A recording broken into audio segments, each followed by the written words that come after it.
You are watching Picard Jr.'s channel. If there's one thing that sets SpaceX apart from its competitors in the aerospace industry, it's the boldness to dream up wild ideas that no one else would dare to consider possible. And if there's a second thing that makes SpaceX such a special company, it's their ability to turn those ideas into reality. The Starship's Raptor engine is a perfect example of this innovation in action. The Raptor isn't just another rocket engine. It's a complete reinvention of the rocket engine itself. Now let's stop and subscribe and like the channel.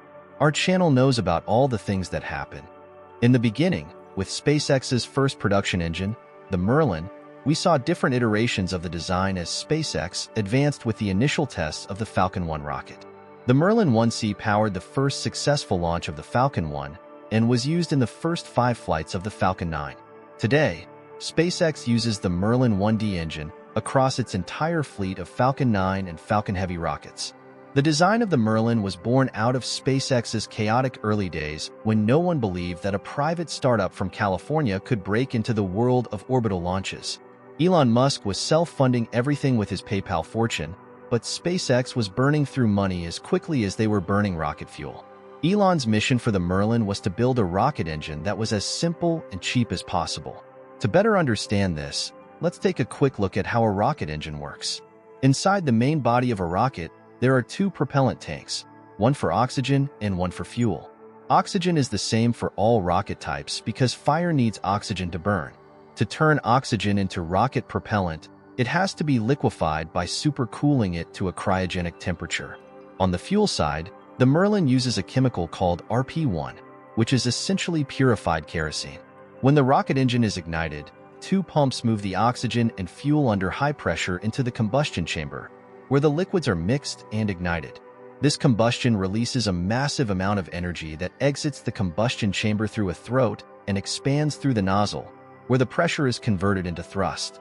The faster the exhaust gases accelerate, the quicker the rocket moves forward.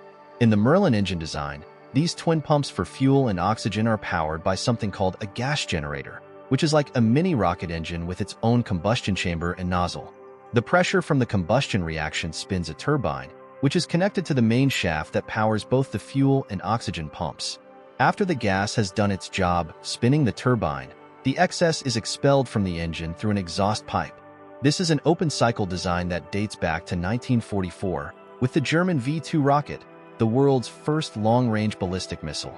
With the development of the Starship, Elon Musk set a new challenge for his engineers: to build the most complex rocket engine ever created, with the highest thrust-to-weight ratio of any engine in existence, and to power it with a brand new type of rocket fuel. And thus, the Raptor was born.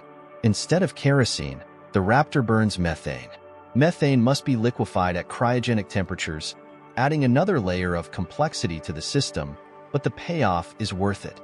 Methane is primarily composed of hydrogen, with 1 carbon atom for every 4 hydrogen atoms.